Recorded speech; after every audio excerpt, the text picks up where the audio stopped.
Good morning विद्यार्थियों। Colony तैयारीओ करी, कालना सूत्रों याद करो साइन विधेय माटे। मैं तमने कह્યું હતું કાલે આપણે આખું ભણ્યા ત્યાં સુધી આટલા યાદ રાખવાના। સાइन વિધેય -π/2 થી π/2 to -1 to 1 y બરાબર sin x, y એટલે જ fx। આ તો આપણે કહી શકીએ છે y ને fx એટલે તો y જ બોલવાનો અને x એટલે fy। y બરાબર sin x એકને વ્યાપ્ત વિધેય છે। એવી જ રીતે sin inverse -1 to 1 close interval -π/2 થી π/2। આનો મતલબ કે a to b હોય તો આ b to a થાય। જો ધ્યાનથી ઇન્વર્સ ફંક્શનમાં a to b હોય તો b to a થાય। અને આ sin ઉચકાઈને આમથી આમ આવ્યો sin ઇન્વર્સ x બરાબર sin ઇન્વર્સ y। આ બેવ વિધેયો એકને વ્યાપ્ત છે। એકને વ્યાપ્ત હોય તો જ એકબીજાના પ્રતિવિધેય કહી શકાય। સારું, ચાલો y બરાબર sin x। y बराबर sin x હોય તો it double implies x बराबर sin inverse y। x बराबर sin inverse y કરે લખાય કે જ્યારે x ની વેલ્યુ -π/2 અને π/2 ની વચ્ચે હોય અને y ની વેલ્યુ -1 ને 1 ની વચ્ચે હોય। દાખલા તરીકે હું એવું કહું કે sin 30 बराबर 1/2। sin 30 बराबर 1/2 એનો મતલબ શું થયો કે આનું પ્રતિવિધેય લઈ શકાય। ડબલ ઇમ્પ્લાઇઝ sin આમથી આમ જાય તો sin ઇનવર્સ 1/2 બરાબર π/6। અત્યાર સુધી આપણે એવું કહેતા હતા કે sin 30 હોય તો એની કિંમત 1/2, તો sin ની કિંમત 1/2 હોય તો ખૂણો 30।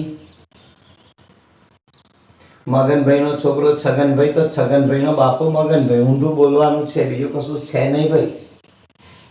પરંતુ આવું ક્યારે લખાય કે 1/2 belongs to close interval -1 to 1 અને π/6 belongs to close interval -π/2 થી π/2। આ શરતનું પાલન થાય ત્યારે તમે આમ લખી શકાય, ગમે તેમ લખાતું નથી। કાલે એક ઉદાહરણ આપ્યું તો sin π/4 3π/4 sin 3π/4 બરાબર 1/√2। sin 3π/4 બરાબર 1/√2 આ વિધાન 100% સાચું છે, બીજા ચરણનો ખૂણો છે। પરંતુ તમે આને ડાયરેક્ટલી આવી રીતે ન લખી શકાય કે sin 1/√2 = 3π/4। આવું ન લખી શકાય, ધ્યાન રાખજો। કારણ કે 3π/4 not belongs to close interval -π/2 થી π/2। આવું ન લખવા પાછળનું કારણ કે -π/2 ને π/2 ની વચ્ચે નથી। તો હવે સાહેબ આનું શું કરવાનું? આનું આગળ સાદરૂપ આપો, શું કરવાનું?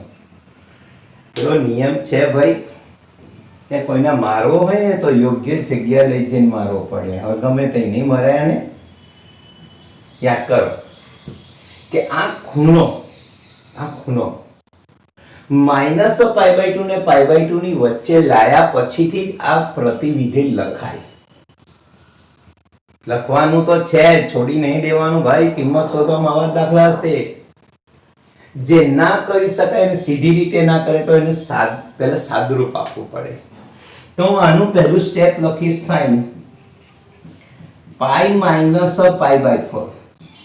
જો તો બરોબર, π -π/4 એટલે 4π - π એટલે 3π/4 થયા = 1/√2। આ પાઈ માઇનસ નો મતલબ બીજું ચરણ. હવે આ સમજણ ના હોય ભાઈ મારે. પાઈ માઇનસ પાઈ બાય 4 નો મતલબ બીજું ચરણ. બીજા ચરણમાં સાઈન કેવો છે? પોઝિટિવ. પાઈ હોવાથી વિધેય બદલાશે નહીં, તો સાઈન પાઈ બાય 4 બરાબર 1/√2. હવે સાઈન ને આમથી આમ લઈ જઈ શકાય, તો સાઈન ઇનવર્સ 1/√2 બરાબર 1/4. કારણ કે pi by 4 belongs to close interval minus pi by 2 થી pi by 2. Minus pi by 2 થી પાઈ બાય 2 કપાઈ ગયું લાગે છે.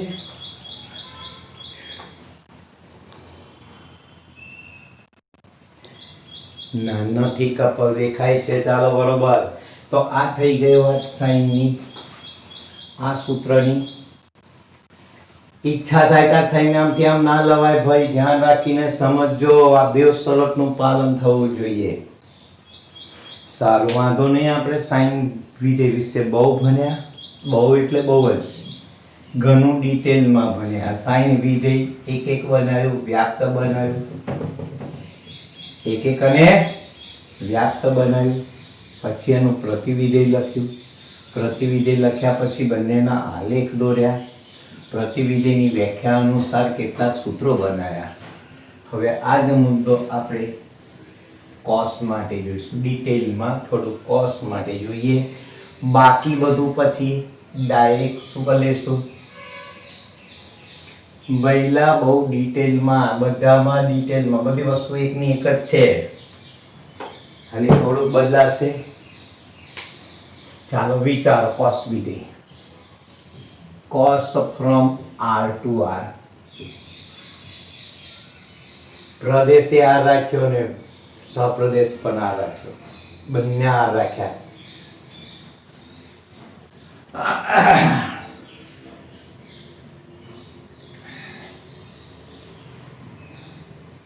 R to R, cos from R to R એ અનેક એક અને અવ્યાપ્ત છે.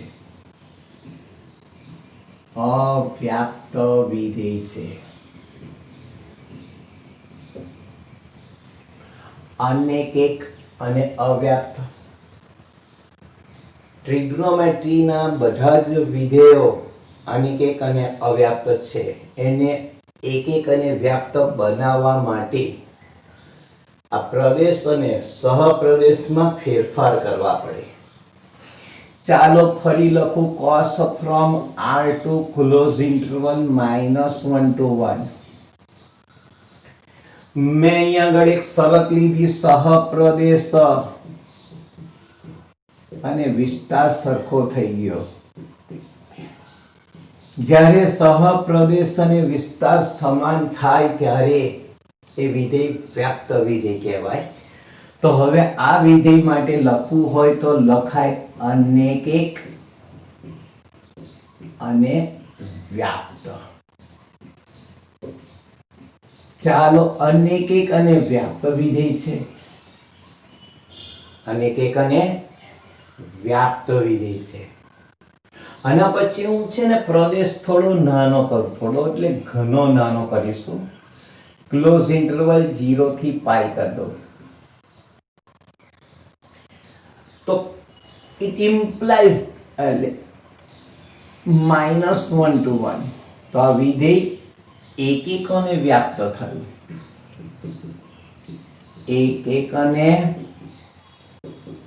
વ્યાપ્ત થાય છે. જે આપણા માટે જરૂરી છે કે વિધેય એક એક અને વ્યાપ્ત થવું જોઈએ. તો વિધેય આ પ્રદેશમાં એક એક અને વ્યાપ્ત થશે. હવે તમારા મનમાં પ્રશ્ન થાય કે સાહેબ 0 થી પાઈ જ કેમ રાખ્યો? તો પહેલા આપણે આલેખ દોરીએ. આલેખ અહીંયાથી દોરું છું, જો ધ્યાનથી જોજો. cos 0 એ 1, cos પાઈ બાય 2, આ પાઈ બાય 2 એ cos પાઈ બાય 2, π/2 એ 0 cos પાઈ π/2 પછી કોનો વારો આવે પાઈનો cos પાઈ -1 અહીં કિંમત -1 છે અહીં કિંમત 1 છે પાઈ પછીથી 3π/2 આ 3π/2 આગળ કિંમત 0 અને ફરી પાછી 2π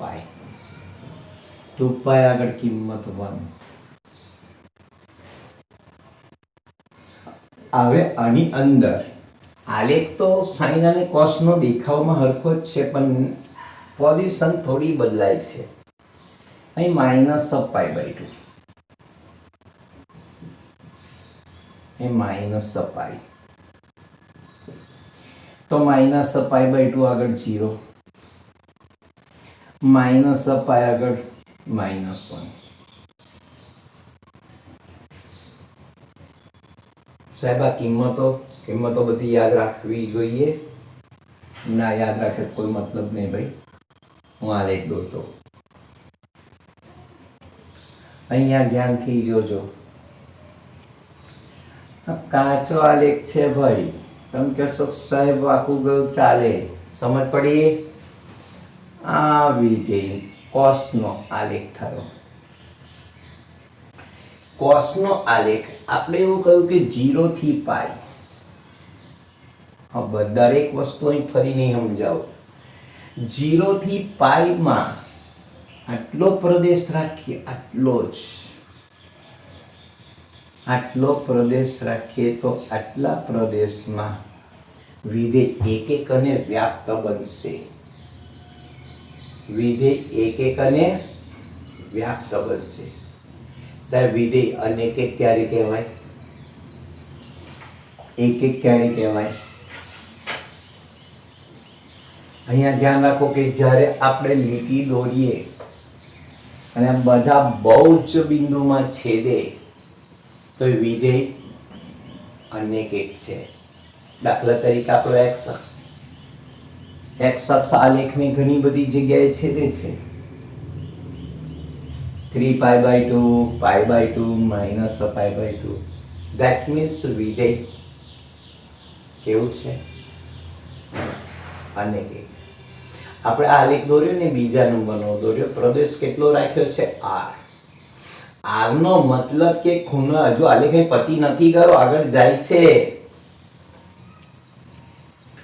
તો r2 -1 to 1 આ પ્રકારનો આલેખ દોર્યો વિધેય કેવું છે r2 -1 to 1 અનેક અને વ્યાપ્ત છે હવે વ્યાપ્ત કેમ છે તો એનો વિસ્તાર જે છે તે -1 ને 1 ની વચ્ચે છે જોઈ શકાય છે કે cos વિધેય ગમે એટલો લાંબો દોરશો -1 ને 1 ની વચ્ચે જશે -1 ને 1 ની વચ્ચે જશે એટલે એનો મતલબ એ થયો કે વિધેયનો વિસ્તાર અને સહપ્રદેશ સમાન છે તો વિધેય વ્યાપ્ત કહેવાય હવે આપણે પ્રદેશ એટલો ઘટાડી દઈએ કે જેથી વિધેય કેવું બને એક બને તો હું 0 થી પાઈ રાખું આ પાઈ થી 2π રાખે તોય ચાલે આમ જોવા જઈએ તો અહીં -π થી 0 રાખે તોય ચાલે આ બધા અંતરાલમાં વિધેય એક બનશે પરંતુ ઇન્ટરનેશનલ જગ્યાએ યાની કે દરેક દેશમાં ગણિત શાસ્ત્રીઓ ભેગા મળીને નિયમ બનાવ્યો કે આપણે 0 થી પાઈ રાખીને દાખલા ગણવા એટલે તમે મન ફાવે તે રીતે નહીં રાખી શકો 0 થી પાઈ જ રાખવાનો છે પરંતુ આપણને ખબર હોવી જોઈએ કે પાઈ થી 2π માં પણ વિધેય એક જ છે એક અને વ્યાપ્ત છે જો એક આવું વિધેય લખી કાઢું ધારો કે cos from pi to 2π close interval -1 to 1 આ પણ એક અને વ્યાપ્ત છે એવો કોઈ નિયમ નથી કે ઘટાડેલો પ્રદેશ 0 થી પાય જ હોય, પાય થી 2 પાય હોય, 2 પાય થી 3 પાય હોય, 3 પાય થી 4 પાય હોય, માઇનસ પાય થી 0 હોય, આ બધા અંતરાલમાં વિધેય એક છે. કેમ એક છે? કારણ કે આપણે 0 થી પાયમાં વિચારીએ એટલે આપણો આલેખ આટલો થઈ ગયો. હવે તમે ગમે એટલી લીટીઓ દોરું ને તો આલેખ ગંદો થશે, છતાંય દોરીએ એટલે તમને ખબર પડે કે કોઈ એક જ બિંદુએ છેદે છે. આનો મતલબ એ થયો કે વિધેય એક અને વ્યાપ્ત બની ગયું. બસ કઈ વાંધો નહીં, એક અને વ્યાપ્ત બન્યું એટલે પ્રતિવિધેય મળશે. આપણો મેઇન હેતુ વિધેયને એક અને વ્યાપ્ત બનાવવાનો હતો. એક અને વ્યાપ્ત બનાવ્યા બાદ આપણે એનો પ્રતિવિધેય, હું બહુ ડિટેલમાં નહીં જઈએ. હવે આપણને ખબર છે કે આમ વિધેય ઉપર જતું હોય તો વધતું વિધેય, નીચે આવે તો ઘટતું વિધેય, આ મહત્તમ છે, આ જગ્યાએ ન્યૂનતમ છે, આવું થોડું ઘણું તો ખબર છે. ચાલો હવે આપણે એક કામ કરીએ કે આ વિધેયનું પ્રતિવિધેય લખીએ. પ્રતિવિધેય લખું છું તો cos ઇનવર્સ, જો ધ્યાનથી વિચારજો, cos ઇનવર્સ a2b હોય તો b2a થાય તો -1 to 1, તો ક્લોઝ ઇન્ટરવલ 0 થી પાય, ક્લોઝ ઇન્ટરવલ 0 થી પાય. આ વિધેય નો આલેખ દોરીએ તો અહીં આગળ આપણે છે ને આ વિધેયને આપણે થોડું લખીએ કે y બરાબર cos x, અને અહીં લખીશું x બરાબર cos ઇનવર્સ y. આ જે આલેખ છે ને આપણો આટલો આલેખ આવે, વધારાનું બધું જ ભૂસી નાખીશું. આ આલેખ કોનો બન્યો? કોનો બન્યો? -0 થી પાઈ માટે આપણે આલેખ cos વિધેયનો બન્યો. હવે અહીં આગળ ખાસ ધ્યાન રાખીને જોશે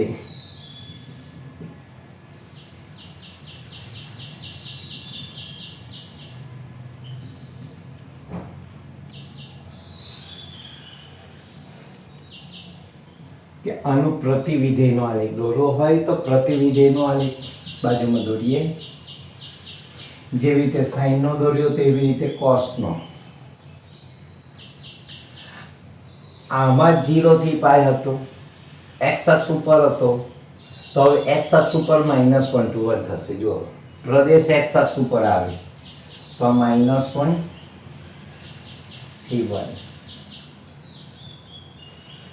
અને 0 થી પાય આ 0, આ π/2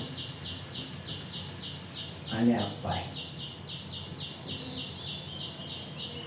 આ બાજુ હશે હા કે 0 -π/2 હશે, બધું જ હશે. -π પણ અહીંયા હશે, પણ આપણે તો 0 થી π માં દોરવાનો, -1 થી 1 માં દોરવાનો. cos 0 એટલે 1, 0 એ 1,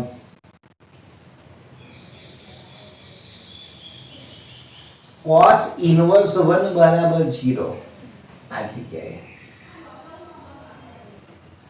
cos ઇનવર્સ π/2 એટલે 0 આ જગ્યાએ, અને cos ઇનવર્સ π એટલે -1 આ જગ્યાએ.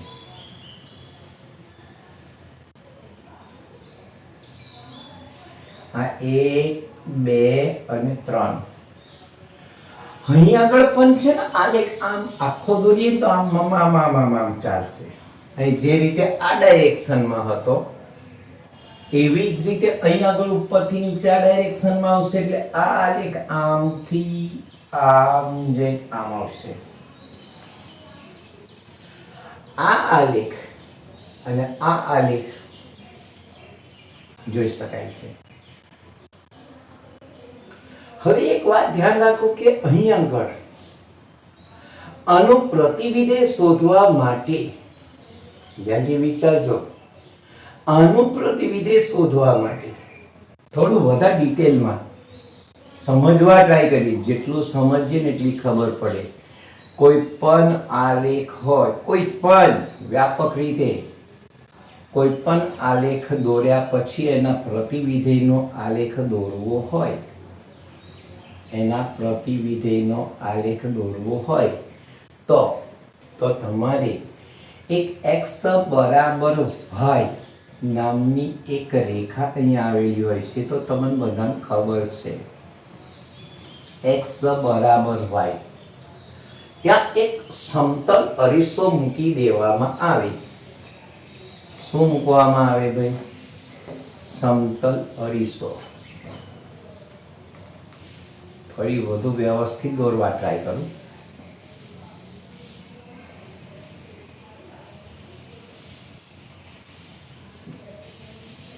હવે એક વાત ધ્યાનથી વિચારજો કે સમતલ અરીસો અહીંયા આગળ મૂકી દઈએ તો આનું પ્રતિબિંબ આમ આવશે. આટલા ભાગનું પ્રતિબિંબ આમ આવશે.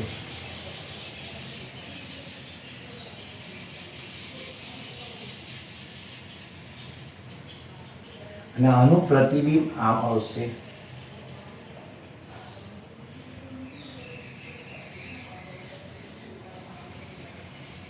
આટલાનું.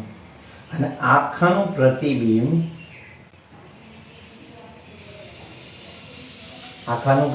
આમ આવશે. ફ્રીહેન્ડ દોરતા તો આવડે ને ભઈલા? હા, થોડીક આવડે છે, મને નહીં આવડતી આમ પાકી. પણ જોઈ શકાય છે કે આ જે છે એવું આમ દોર્યું અને આ જે છે એનું આમ દોર્યું, એટલે તમારો આલેખ છે ને થોડોક આમ જોઈ શકાય છે. આમ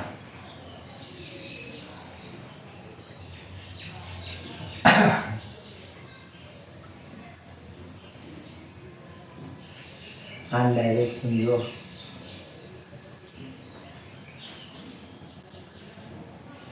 આના વસ્તુ સરખી છે.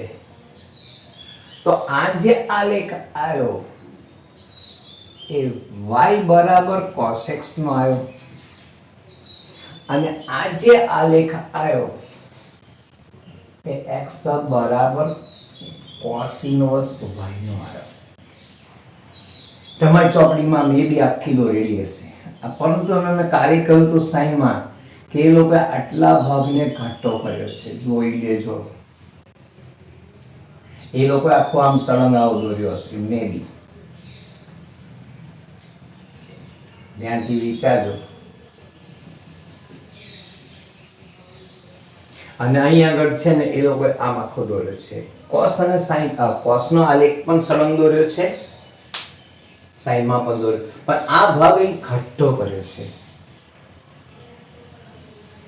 હવે એક વાત આપણા મનમાં પ્રશ્ન થાય, સાહેબ કોસ વિધેયનો પ્રતિવિધેય આવી ડાયરેક્શનમાં આવ્યું તો એ કેવી રીતે સમજાવી શકાય? તો આ x બરાબર y લીટી જે દેખાય છે ને એ લીટીની સાપેક્ષે એ આલેખનું પ્રતિબિંબ પાડવાનું, જે મેં ટ્રાય કર્યો છે સમજાવવા. કશો વાંધો નહીં. આલેખ પરીક્ષાની દ્રષ્ટિએ કોઈ મહત્વના નથી, પરંતુ અન્ડરસ્ટેન્ડિંગની મહત્વ બહુ છે. જેટલું અન્ડરસ્ટેન્ડિંગ હશે એટલો ફાયદો થશે. વિધેય અને તેનો પ્રતિવિધેય, મેં બે વિધેયોને વધુ ડિટેલ પૂર્વક સમજાયા, બધા મુદ્દા સમજાવવા ટ્રાય કર્યો, એકદમ સરળ ભાષામાં, સરળ શબ્દોમાં. હવે આપણી પાસે આ બેનું કન્વર્ઝન નિયમ લખીએ. આ કોસ વિધેય માટે યાદ રાખવાના મુદ્દા પહેલો, બીજો. હવે આપણે એવું કહીએ કે y બરાબર cos x, it double implies આ cos ને હું આમથી આમ લાવું તો x બરાબર cos ઇનવર્સ y. પ્રતિવિધેય લખ્યું, આ cos ને આમથી આમ લાવ્યો cos ઇનવર્સ y. પણ આવું કોસને આમથી આમ લઈ જવા માટેની શરત પાછળ ખબર હોવી જોઈએ કે x belongs to close interval 0 થી પાઈ અને y belongs to close interval -1 to 1. જો x અને y x તેના પ્રદેશમાં હોય કોસના અને y તેના વિસ્તારમાં હોય તો ને તો જ આ આમથી આમ લખાય. દાખલા તરીકે હું લખી કાઢું કે cos 3π/4 equal to -1/√2.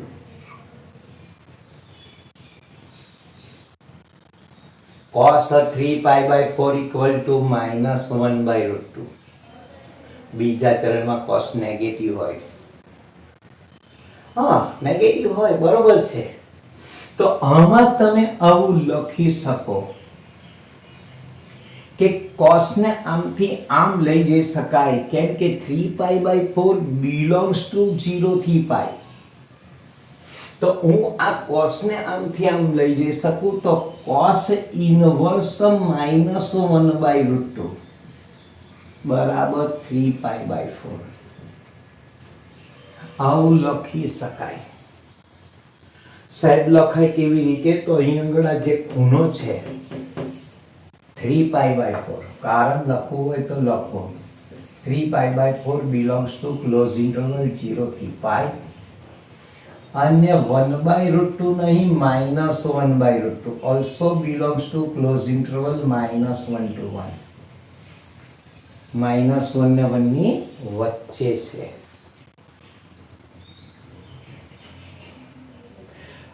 આવું 0 થી પાઈ માં ખૂણો હોય તો 100% લખાય, નહીં તો ના લખાય. સારું, ચાલો આ ઉદાહરણ સમજી લીધું. પણ બીજો નિયમ યાદ કરો. cos કૌંસમાં cos ઇનવર્સ x આ વિધેય અને તેનું પ્રતિવિધેય સાથે આવે તો એકબીજાને કેન્સલ કરે તો એનો જવાબ આવ્યો x. અહીં આગળ ખાસ ધ્યાન રાખજો કે આ x ક્યારે લખાય તો cos ઇનવર્સ સાથે જે હોય તે સંખ્યા હોય. cos inverse x તો એનો મતલબ કે for all x belongs to close interval -1 to 1.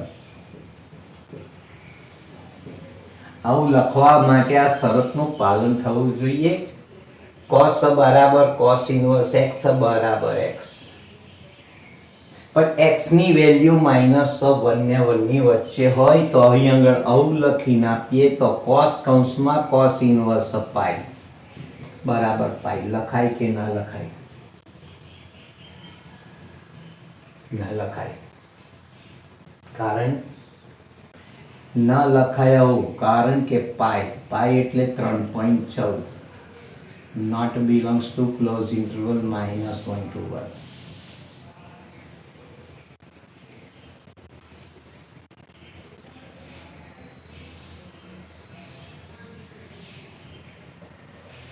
હવે એક વાત ધ્યાન રાખજો કે પાઈ છે ને એ સંખ્યા તરીકે લીધી છે, રેડિયન ખૂણો નથી. પાઈની સ્થિતિ દરેક જગ્યાએ બદલાતી રહે છે. સારું, વાંધો ને આ ખબર પડી તો આપણે નવો નિયમ લઈએ કે cos ઇનવર્સ કૌંસમાં cos x બરાબર x. તો cos ની સાથે હોય એ ખૂણો હોય તો એ ખૂણો કેટલો હોવો જોઈએ? for all x belongs to close interval -0 થી પાઈ.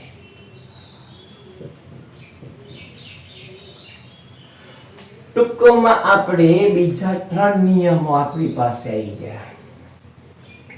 આ નિયમો સાઈનમાં લખેલા હતા. આજે બોર્ડમાં સ્ટાર્ટ કર્યું ત્યારે આ 3 નિયમો લખેલા હતા, આ વિધેયો લખાયા હતા સાઈનના. અત્યારે આપણી પાસે કોસના લખેલા છે.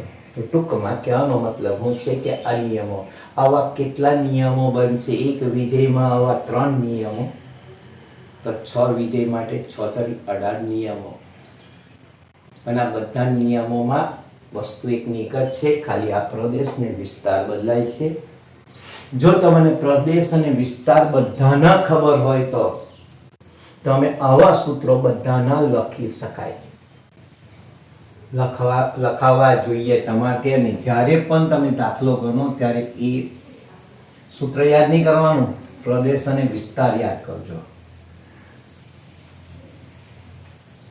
આમે આપણને ટ્રિગ્નોમેટ્રીના ઘણા સૂત્રો યાદ કરવા પડશે, કેમ કે આ પ્રતિવિધેય સમજવા માટે. યાદ રાખો, પ્રતિવિધેય કરવા માટે તમને આખી ટ્રિગ્નોમેટ્રીના સૂત્રો યાદ હોવા જોઈએ. એક પણ સૂત્ર જો યાદ નહીં હોય ને તો ઘણા દાખલામાં પ્રોબ્લેમ આવશે.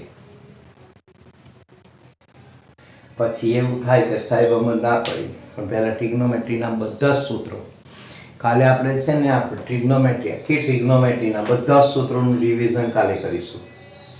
તૈયાર રહેજો, તમે વાંચીને આવજો. નીચલા ધોરણથી માંડીને દરેક ધોરણના અત્યાર સુધી ભણેલા બધા સૂત્રોનું રિવિઝન કરીશું. ફાસ્ટ રિવિઝન, ફટાફટ. અને હવે આપણી પાસે બધા વિધેયોનો મર્યાદિત પ્રદેશ અને વિસ્તાર યાદ કરી લઈએ. મેં કાલે કહ્યું હતું તમને, આ કોષ્ટક છે, હું આ કોષ્ટકને અલગ રીતે લખી જોજો. તમારી ચોપડી જે છે એનાથી અલગ રીતે. અહીં આગળ કોસ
વિસ્તાર બરાબર સહપ્રદેશ, અને પ્રતિવિધેયનો આ પ્રદેશ થશે અને આ વિસ્તાર થશે.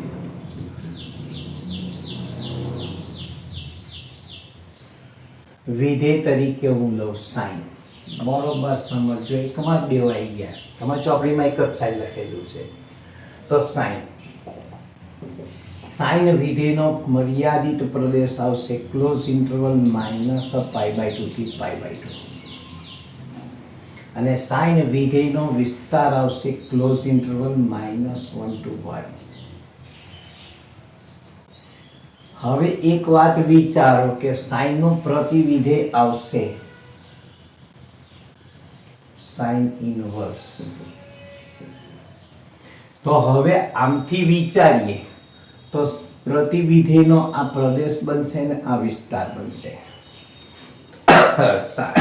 Sine inverse no Pradesh -1 to 1 અને સાઈન ઇનવર્સ નો વિસ્તાર -π/2 થી π/2. ગુજકેટમાં બોર્ડમાં વારંવાર આ પ્રશ્નો પૂછેલા છે. તમે તો પહેલી વાર આયા સાયન્સમાં, બાર સાયન્સમાં પહેલી વાર આયા કે બીજી વાર આયેલા? પહેલી વાર આયા. તમને આ બધી વસ્તુ જે કહેવામાં આવે ને સમજજો કે ના આ વસ્તુ કેટલી ઇમ્પોર્ટન્ટ છે. સાઈન વિધેયનો પ્રદેશ અહીં મર્યાદિત જ વિચારવાનો. સાઈન વિધેયનો પ્રદેશ ક્લોઝ ઇન્ટરવલ -π/2 થી π/2 અને વિસ્તાર -1 to 1. પરંતુ sine inverse no Pradesh close interval -1 to 1 ને વિસ્તાર -π/2 થી π/2. એ લોકો છે ને સાઇનમાં નહીં પૂછતા પણ ઇનવર્સમાં પૂછે છે ખાસ, કેમ કે ઇનવર્સમાં તો ફિક્સ જ છે પ્રદેશ આટલો અને વિસ્તાર આટલો. કેમ કે સાઇનમાં તો વિસ્તાર બદલી શકાય, આપણે બધો આ લખાય આ પણ લખાય. આવી રીતે કોસ માટે એવડે જ ભણ્યા 0 થી π close interval -1 to 1 cos inverse. Cos પછી સાહેબ ભણ્યા તો બે જ છે, બધાના આપણે શું કરી લેવાના? સ્વીકાર લેવાના. સાઇન કોસ પછી tan cot, tan open interval -π/2 થી π/2.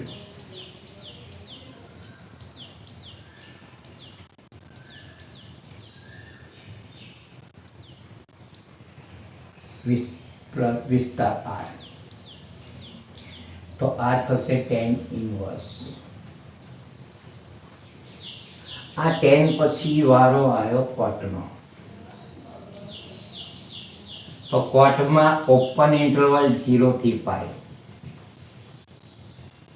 r કોટ ઇનવર્સ. સાઇન આવ્યો, કોસ આવ્યો, tan અને કોટ. સાઇન કોસ tan કોટ. તો સાઇન નો વ્યસ્ત કોસેક. કોસેક, તો કોસેકમાં શું થશે કે ક્લોઝ ઇન્ટરવલ -π/2 થી π/2 -0, અને આમાં આવશે r minus open interval -1 to 1, અને આ બાજુ આવશે કોસેક ઇનવર્સ. અને કોસનો વ્યસ્ત કોણ આવ્યો? કોસનો વ્યસ્ત સેક. કોસનો વ્યસ્ત સેક ક્લોઝ ઇન્ટરવલ 0 થી π, સેન્ટર π/2 બાદ કરવાનું, r -1 to 1 અને સેક ઇનવર્સ. હવે છે ને તમને બધા બહુ પ્રશ્નોમાંથી બને એટલા કોષ્ટકમાંથી મારી સામે હો તો હું એક ને પકડીને પૂછું, આનો પ્રદેશ કયો અને વિસ્તાર કયો? પણ તમે મારી સામે નથી, મારાથી ઘણે દૂર છો, પણ તમારે આ વસ્તુ પરફેક્ટલી કરવી જોઈએ. સેક ઇનવર્સ નો પ્રદેશ કયો? તો r -1 to 1. સેક નો જે વિસ્તાર હોય એ સેક ઇનવર્સ નો પ્રદેશ બને, અને સેક નો જે પ્રદેશ હોય તે સેક ઇનવર્સ નો વિસ્તાર બને. ગોખણપટ્ટી નહીં કરવાની અને યાદ રાખવાની ટેકનિક બતાવો. આપણે 11મા ધોરણથી ભણ્યા સાઇન અને કોસ નો વિસ્તાર ક્લોઝ ઇન્ટરવલ -1 to 1, tan અને cot નો વિસ્તાર r, sec અને cosec નો વિસ્તાર r minus open interval -1 to 1. આ વિસ્તાર તો યાદ છે ને હોવા જ જોઈએ. નંબર 2 કે પ્રદેશ, મર્યાદિત પ્રદેશ યાદ રાખવાની ટેકનિક છે. જો ધ્યાનથી ડબલ ક્લોઝ 11માં પણ મેં આ જ રીતે સમજાવ્યું હતું, આવ્યો તો જ આ મુદ્દો.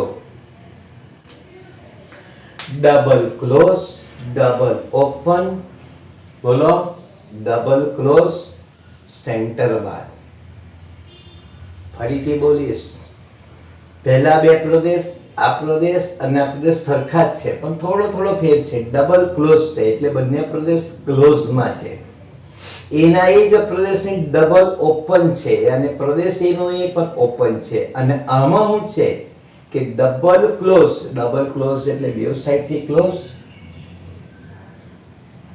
અને સેન્ટર બાર, અને એક નામ આપી દીધું double close, double open, double close, center bar. હવે આમાં ક્રમ યાદ રાખો, સાઇન પછી કોસ, tan પછી cot, સાઇન નો વ્યસ્ત cosec અને cos નો વ્યસ્ત sec. આટલું યાદ હોય તો તમે એકમાં 3 નિયમ લખ્યા હતા, યાદ કરો. કેટલા? એકમાં 3 નિયમ. એવી રીતે 6 એ 6 માં 6 તરી 18 નિયમ. એક બે લખવા જોઈએ, પેન હલાવવી જોઈએ, નહીં તો નહીં ચાલે. ખાલી જોયા કરવાથી કશું નહીં થાય. આ કોષ્ટક મળે હોય તો દાખલાની શરૂઆત કરી શકાય. કઈ પણ દાખલો, હજુ બધા બહુ નિયમ આવશે આમાં. ઓછામાં ઓછા 30 નિયમ આવી રહ્યા છે આ ચેપ્ટરમાં. સૂત્રો આ તો નહીં, આને સિવાય 30 સૂત્રો મિનિમમ. એટલે ટૂંકમાં આટલું પહેલા તૈયાર કરો તો આગળ વધાય ને ભાઈ. તો વધુ આપણે દાખલા તરફ છે નજર નાખીએ કે કેવી રીતે દાખલા ગણાય. ભાઈ દાખલા એટલે આમાં MCQ ટાઈપના દાખલા કે SQ ટાઈપના દાખલા હોય. દાખલા નાના નાના છે પણ ખેંચીને લાંબા કરવા હોય તો ગમે એટલા લાંબા થાય. જોજો. sin inverse 1/√2.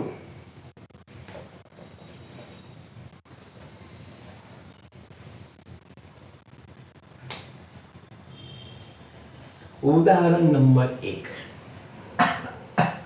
ઉદાહરણ 1. sin inverse 1/√2 ની મુખ્ય કિંમત શોધો. મુખ્ય કિંમત શોધો. મુખ્ય કિંમત એટલે એનો મર્યાદિત પ્રદેશમાં જે કિંમત આવે એ મુખ્ય કિંમત કહે છે. અત્યાર સુધી આપણે એવું બોલતા હતા sin 45 બરાબર 1/√2. તો sin inverse 1/√2 બરાબર 45. આનો મુખ્ય કિંમત x π/4 છે. એનો મતલબ એ થયો કે sin inverse 1/√2, જો કેટલું લાંબુ લખ્યું છે. એક વાત ધ્યાન રાખો, sin inverse ની કિંમત ખૂણામાં હોતો તો -π/2 ને π/2 ની વચ્ચે જ હોય, એની બહાર ના જવાય. એની વાત જઈએ તો ના ચાલે, એટલે મુખ્ય કિંમત કહીએ લોકોએ. શબ્દોને આ લોકોએ લાંબુ કરીને લખેલું છે. એ લોકોએ શું લખ્યું? જો ધારો કે sin inverse 1/√2 બરાબર થીટા. થીટા લખો, y લખો, g લખો, લખાય.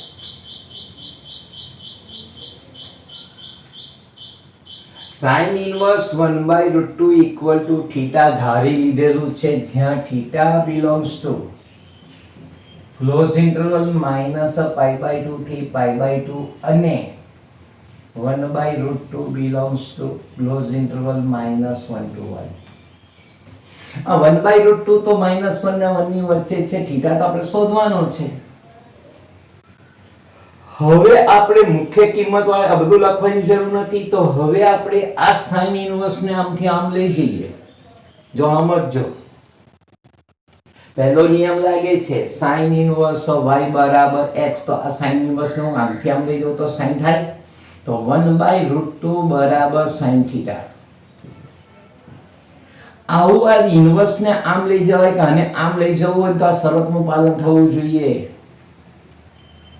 આ થીટા -π/2 ને π/2 ની વચ્ચેનો લખવાનો, એની બહારનો લખો તો ના ચાલે. તો sin થીટા બરાબર 1/√2, તો થીટા બરાબર π/4. થીટા બરાબર π/4. તેથી sin inverse 1/√2 ની મુખ્ય કિંમત π/4 છે. લાંબુ ખોટું કરે છે. 1 મિનિટમાં ટૂંકમાં લખાયું છે. અહીં આગળ ધ્યાન રાખજો.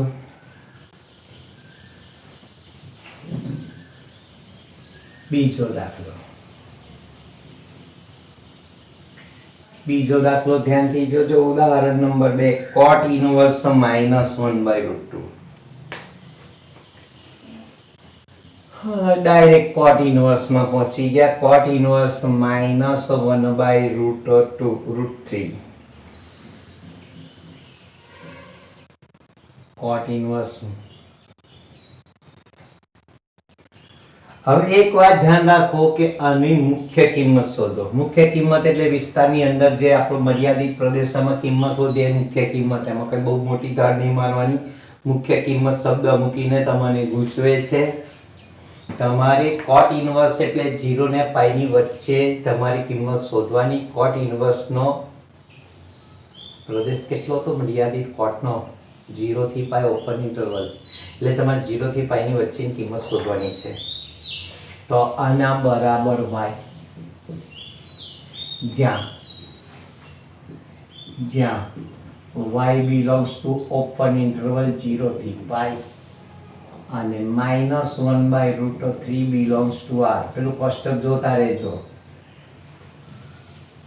આ 1/√3 જે છે -1/√3 r માં છે અને આ y ખૂણો 0 અને પાઈ ની વચ્ચે હોવો જોઈએ. તો cot y બરાબર -1/√3. cot y equal to -1/√3. તો આ માઇનસ ને હું આમથી આમ લઈ આવું. તો આ માઇનસ ને આમથી આમ લઈ આવું તો અહીં આગળ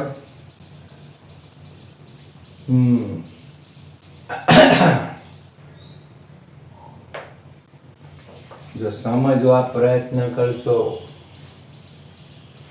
આ માઇનસ હું આમથી આમ લાવું છું તો માઇનસ cot y બરાબર 1/√3.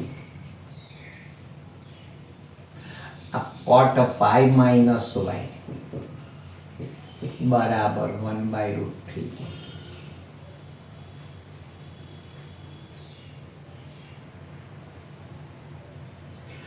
હવે એક બીજી વાત છે કે y ની કિંમત કઈ હોય તો 1/√3 આવે. y ની કિંમત π/3 રાખીએ ને તો -1/√3 આવે. આ y ની કિંમત π/3 -cot π/3 બરાબર 1/√3.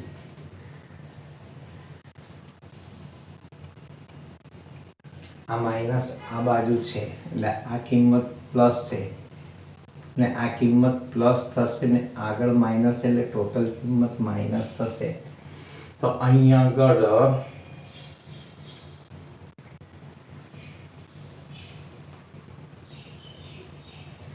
આ લોકોએ નિયમ ડાયરેક્ટ વાપરવાની જગ્યાએ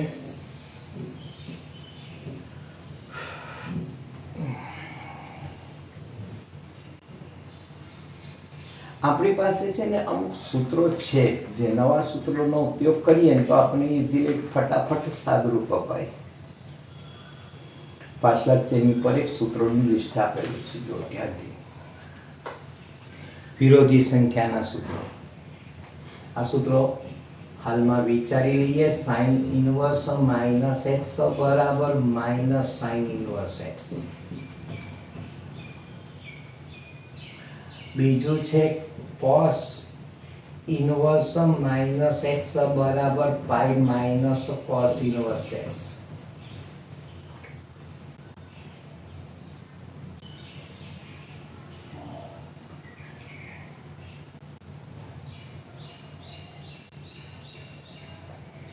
ત્રીજું સૂત્ર છે tan ઇનવર્સ -x બરાબર -tan ઇનવર્સ x. ચોથું સૂત્ર છે cot ઇનવર્સ -x બરાબર પાઈ -cot ઇનવર્સ x.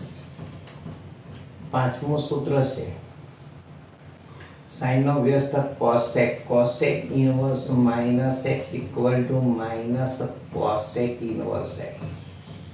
ને છઠ્ઠું સૂત્ર છે sec inverse -x equal to pi -sec inverse x. તો આમાં છે ને જ્યારે 0 થી પાઈ આવ્યો છે ને એમાં પાઈ માઇનસ કરે. જો ત્યાંથી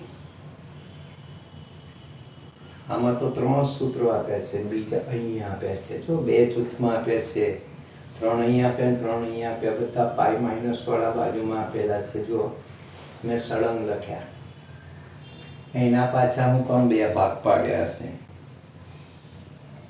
અહીંયા આગળ બીજામાં આવા અને ત્રીજામાં બધું એક જ છે. આને વિરોધી સંખ્યાના સૂત્રો કહીશું. વિરોધી સંખ્યાના સૂત્રો શોર્ટમાં બોલીશું. વિરોધી સંખ્યાના સૂત્રોનો મતલબ આ જે કિંમત માઇનસ હોય ને, માઇનસ ઋણ સંખ્યા હોય તો આ સૂત્રનો ઉપયોગ કરીએ તો એક જ સેકન્ડમાં જવાબ આવી જાય. તો આના પરથી હું લખાય cot ઇનવર્સ માઇનસ એક્સ બરાબર pi minus cot inverse x.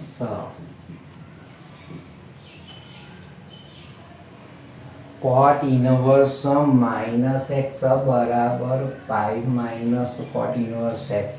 આ નિયમનો ઉપયોગ કર્યો. હવે આની કિંમત કઈ છે? π/3 cot 60 બરાબર 1/√3 cos 60 ના છેદમાં sin 60. તો આનું સાદરૂપ આપો તો 3π માઇનસ 7π એટલે 2π/3.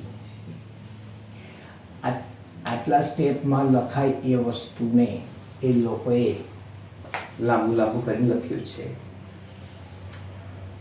જે તમે ગુજરી જાઓ. પરીક્ષામાં એકદમ શોર્ટ રીતે લખાતા સૂત્રો આગળ આવે છે. સૂત્રનો ઉપયોગ કરીને જ દાખલો બનવાનો.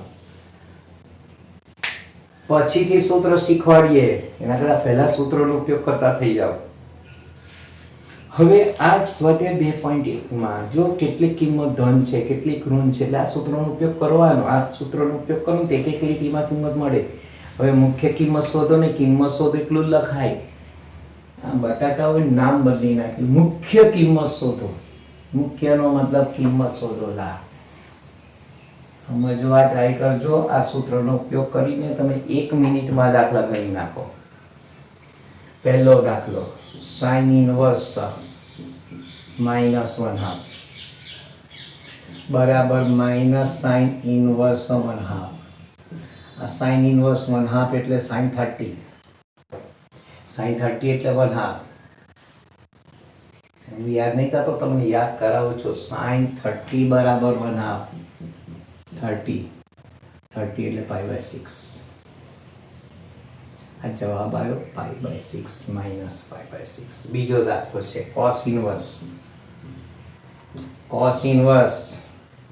√3/2. cos ઇનવર્સ √3/2 જો અહીં ખૂણો નેગેટિવ નથી એટલે પોઝિટિવ છે, તો √3/2 ની કિંમત કઈ? cos 60 એટલે 1/2. તો cos 30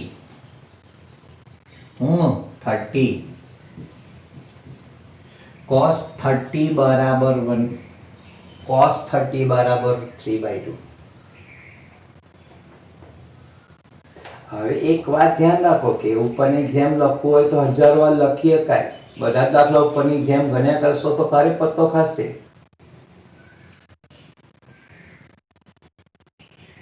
વધુ આપણે કાલે જોઈશું.